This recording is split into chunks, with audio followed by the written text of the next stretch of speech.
آج کا پروگرام اس لیے اسپیشل ہے کیونکہ آج ہم ایک ایسے خاص پروجیکٹ کے اوپر بات کر رہے ہیں جو کہ بیت المال کے ذریعے سٹارٹ کیا گیا، وہ ہے کوئی بھوکا نہ سوئے۔ یہ ایک ایسا پروجیکٹ ہے جس کو مارچ میں سٹارٹ کیا گیا اور تقریباً 2000 لوگوں کو صبح شام کھانا مہیا کیا جاتا ہے تھرو فوڈ ٹرکس۔ یہ وہ تمام لوگ ہیں جو مسافر بھی ہو سکتے ہیں، جو مزدور طبقہ بھی ہے، مگر خاص طور پہ وہ لوگ جو بھوکے ہیں، جو خود مانگ نہیں سکتے، کسی کے گھر جا کر یہ نہیں کہہ سکتے کہ ہم بھوکے ہیں، ہمیں کھانا کھلا دیجئے۔ یہ ایک بہت بڑا انیشیٹو ہے۔ I personally really appreciate government جنہوں نے اتنا بڑا قدم اٹھایا۔ بہت سے ایسے لوگ بھی ہیں جو کہتے ہیں کہ 2 وقت کھانا کھلا دیا تو کون سا بڑا تیر مار لیا۔ یہ وہ پریویلیج لوگ ہیں جو نہیں جانتے کہ بھوک اور افلاس کیا ہوتی ہے۔ وہ یہ نہیں جانتے جب بچہ بھوک سے روتا ہے تو والدین کی کیا حالت ہوتی ہے۔ تو آج ہم بات کریں گے کوئی بھوکا نہ سوئے پروگرام کے بارے میں، اور میرے بڑے زبردست اسٹیمڈ پینلسٹ ہمارے ساتھ موجود ہیں۔ میں انٹروڈکشن کراتی ہوں۔ طارق عزیز صاحب ہمارے ساتھ موجود ہیں جو کہ جرنلسٹ ہیں۔ ہم ان سے جانیں گے کہ میڈیا کا کتنا بڑا رول ہے کہ پاکستان میں اتنا کچھ جو اچھا ہوتا ہے میڈیا اس کو ہائی لائٹ کیوں نہیں کرتا۔ اور ان کے ساتھ موجود ہیں مولانا حافظ نواز صاحب جو کہ ریلیجس اسکالر ہیں، اور ان سے ہم جانیں گے دین اسلام کی روشنی میں کہ حقوق العباد کی کیا اہمیت ہے۔ آپ دونوں کا بہت شکریہ اور السلام علیکم۔ وعلیکم السلام۔ مولانا صاحب آپ سے شروع کریں گے۔ ایک بڑا خوبصورت انیشیٹو ہے کوئی بھوکا نہ سوئے۔ سب سے پہلے تو اس ایک جملے کے پیچھے بہت کیئر، بہت احساس نظر آتا ہے کہ جب آپ پیٹ بھر کر سوتے ہیں، پیٹ بھر کر کھاتے ہیں، تو آپ کو وہ شخص نظر ہی نہیں آتا جس کے پیٹ میں کھانا نہیں۔ تو کیا کہنا چاہیں گے اس انیشیٹو کا جو گورنمنٹ آف پاکستان نے لیا ہے؟ بسم اللہ الرحمن الرحیم۔ جو آپ نے یہ بات کہی کہ کوئی بھوکا نہ سوئے، اور جب کوئی انسان سیر ہو کے کھاتا ہے اور سوتا ہے تو اس کا اپنا ایک کانفیڈنس لیول ہوتا ہے آرام کا یا زندگی کا۔ ہم دین اسلام کو فالو کرتے ہیں، اور دین اسلام کی ابتدا حضرت ابراہیم علیہ السلام جو نبی کریم صلی اللہ علیہ وآلہ وسلم کے جد امجد ہیں، ان کی ذات مبارکہ سے یہ جو شریعت ہم فالو کرتے ہیں یہ دین ابراہیمی ہے۔ دین محمدی کو دین ابراہیمی بھی کہا جاتا ہے۔ آپ سے ہی یہ سلسلہ چلتا آیا کہ آپ لوگ جو ہے وہ کسی بھوکے کو کھانا کھلائیں، مہمان نوازی کریں، اور یہ چیز ہر انسان کے خمیر میں شامل ہے اگر وہ اس چیز کو سوچے تو۔ جس وقت وہ دیکھتا ہے کہ کسی بھوکے کو، کسی پیاسے کو، تو اس کے اندر کے جذبات ضرور امڑ آتے ہیں۔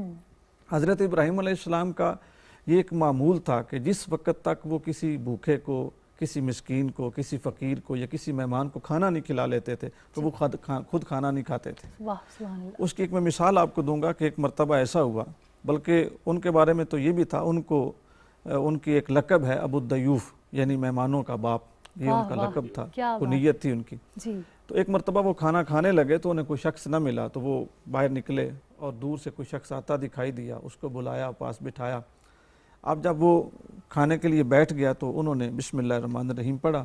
اب جو مہمان تھا، مہمان نے نہیں کھایا، اس نے نہیں پڑھا، بسم اللہ الرحمن الرحیم نہیں پڑھا۔ آپ نے اس کو دعوت دی کہ اللہ کا نام لو، اس نے کہا کہ میں اللہ کو نہیں مانتا، میں اس کو مانتا نہیں، میں اس کا نام بھی نہیں لوں گا۔ تو وہ اللہ کے پیغمبر تھے، یہ بات انہیں ناگوار گزری تو اس شخص سے کہا کہ تم میرے اللہ کو نہیں مانتے تو میرے اس جگہ سے اٹھ جائیں آپ۔ اٹھ بیٹھا۔ ان کے اوپر اللہ کی طرف سے وہی نازل ہوئی کہ میرے خلیل، اس شخص کی عمر 70 برس ہے، اس نے مجھے نہیں مانا، میں اسے کھلا رہا ہوں، اور تم ایک وقت کا کھانا دینا پڑا اور تم نے اس کو اٹھا دیا۔ یعنی یہ چیز جو ہے نا، یہ انبیاء کرام علیہ رضوان کی تعلیمات، دین اسلام کی تعلیمات میں چلتی آئی ہے۔ پھر حضرت ابراہیم علیہ السلام اس وقت تک کھانا نہیں کھاتے تھے جب تک اپنے ساتھ کسی کو بٹھا نہ لیتے۔ یہی روایت چلتی چلتی سرور دو جہاں صلی اللہ علیہ وسلم کی ذات مبارکہ تک۔ حضور نے مکی زندگی میں بے شک اس وقت نبی کریم صلی اللہ علیہ وسلم کے اپنے جو فینانشلی حالات تھے وہ بڑے مشکل میں تھے۔ حضور خود اپنے چچا حضرت ابو طالب کی کفالت میں تھے، وہاں پہ بھی نبی کریم صلی اللہ علیہ وسلم نے غریبوں، فقیروں، محتاجوں، یتیموں، مسکینوں کی کفالت کی۔ جب پہلی وحی نازل ہوئی، یہ ایک بڑی اتھینٹک بات ہے، پوری دنیا اس کو جانتی ہے، پڑھتی ہے، پہلی وحی نازل ہوئی تو نبی کریم صلی اللہ علیہ وسلم کے جسم مبارک پہ کپ کپی طاری ہوئی۔ حضور گھر تشریف لائے اور حضرت خدیجہ الکبریٰ ام المومنین، ان سے کہا مجھے چادر اڑا دیں، زملونی زملونی، یہ کہا حضور نے چادر اڑا دیں۔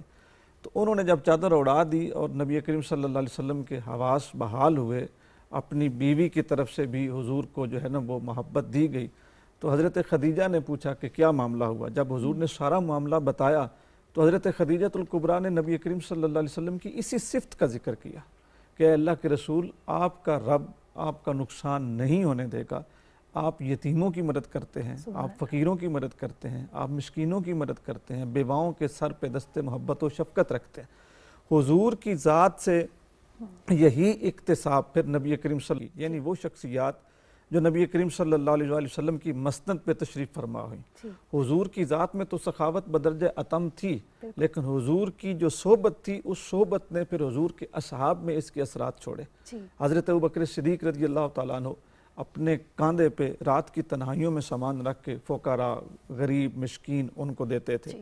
تو ایک مرتبہ حضرت عمر بن خطاب رضی اللہ تعالیٰ عنہ، چونکہ ان اصحاب کے درمیان یہ کمپٹیشن رہتا تھا کہ نیکیوں میں کون آگے بڑھتا ہے، نوافل میں، صدقات میں، خیرات میں، نمازوں میں، روزے رکھنے میں، یعنی نیک کاموں میں کون آگے بڑھتا ہے۔ تو حضرت عمر بن خطاب رضی اللہ تعالیٰ عنہ ان کی ٹو میں رہتے تھے کہ یہ کون کون سا نیک عمل کرتے ہیں۔ تو جس وقت ان کی ذات پہ ذمہ داری آئی نا خلافت کی، تو ایک شخص کی کٹیا تھی مدینے سے باہر، وہ وہاں پہ اپنے رات کے گشت میں گئے تو اس کے حالات دیکھے، اس کے جو معاملات تھے ان کو دیکھا تو کہا کہ یہ تو کوئی کھانے پینے والا نہیں ہے، اس کا کوئی سہارا نہیں ہے۔ تو وہ اس کے گھر میں نا کھانا لے کے گئے حضرت ابوبکر صدیق کی وفات کے بعد، اور اس شخص کو کھانا کھلانے کا معمول حضرت ابوبکر صدیق کا اپنے پورے دور خلافت میں رہا۔ جب اس کے گھر گئے اور اس کو کھانا پیش کیا تو اس شخص نے کہا کہ مجھے یوں محسوس ہوتا ہے کہ جو شخص مجھے پہلے کھانا دیتا تھا وہ دنیا میں نہیں رہا۔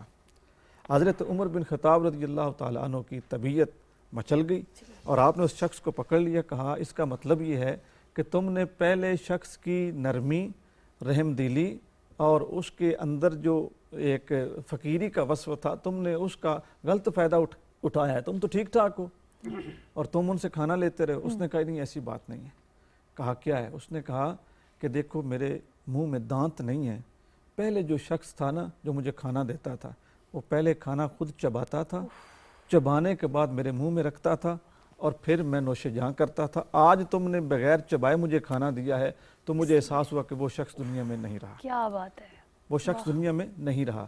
یعنی یہ حضور کی تربیت کا فیضان تھا۔ پہلے حضور نے پریکٹیکلی خود کیا، سخاوت کی، اس کے بعد حضور کے اصحاب نے حضور سے یہ صحبت لی اور انہوں نے کیا۔ حضرت عمر بن خطاب کا دور آیا تو آپ کا بھی یہی معمول تھا، آپ اپنے کاندھے کے اوپر گھی کے کنستر رکھ کے، آٹا رکھ کے لوگوں میں تقسیم کرتے تھے، اور بڑا مشہور جملہ ہے آپ کا، آپ فرماتے تھے کہ فرات کے کنارے اگر کوئی کتا بھی پیاسا مر گیا تو اس کا بھی جواب عمر بن خطاب سے لیا جائے گا۔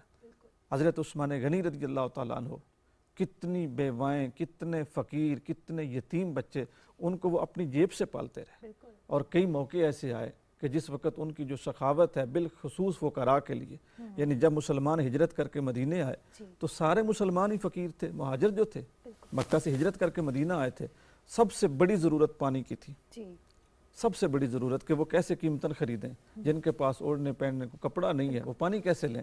تو حضرت عثمان غنی رضی اللہ تعالیٰ عنہ نے مدینہ میں جو میٹھے پانی کا کنواں تھا سب سے پہلے اس کو خرید کے مسلمانوں کے لیے وقف کیا۔ یعنی کہ پانی کا کنواں کھدوانا بھی ایک سنت ہے کہ آپ جتنا پانی اللہ کی راہ میں دیں کھانے کے ساتھ، یہ اس کا اجر ہے، اس کا ثواب ملے گا۔ بیوٹیفل۔